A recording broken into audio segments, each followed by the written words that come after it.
Debt Service Coverage Ratio, or DSCR. This is a lot like the rent ratio. This is mostly used by banks and commercial lenders when deciding if they will lend on the investment property. So how do you figure the DSCR? It's the annual NOI divided by the annual debt service, which would equal the debt service coverage ratio. So how do you figure the annual debt service number?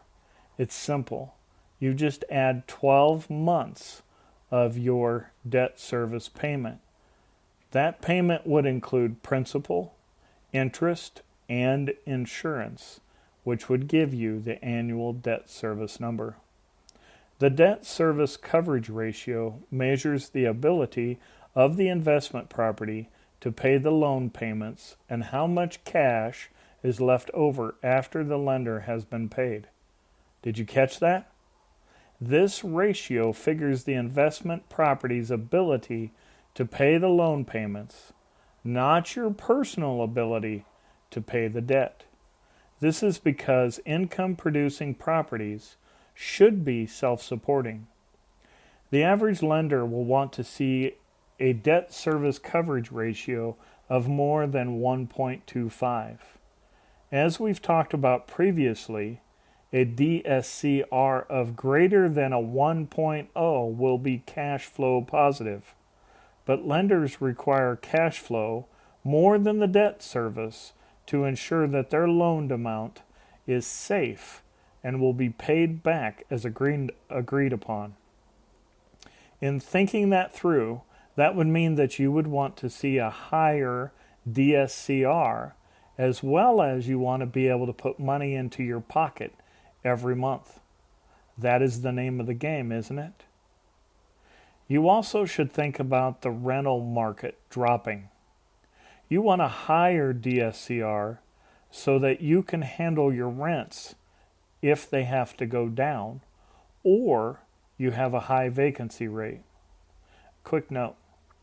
You want to be conservative when getting started in income-producing properties so that you don't have to worry when things don't go as planned, as they often do go wrong. Plan for the worst, hope for the best.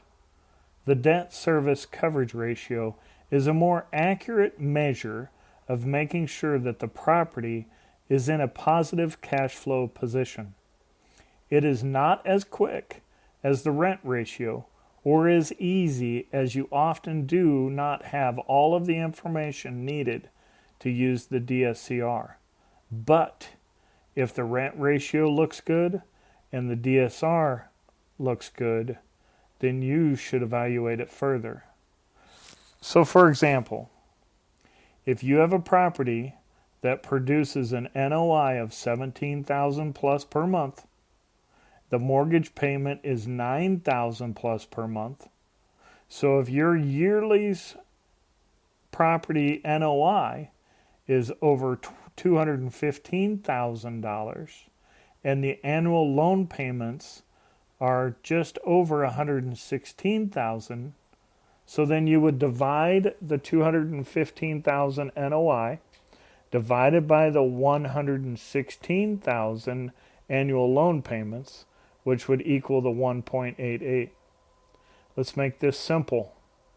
The income from this property every year will pay the loan payments 1.88 times per month.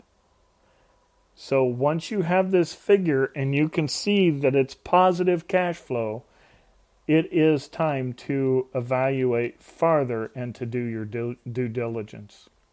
I hope this helps, and I'll see you on the next video.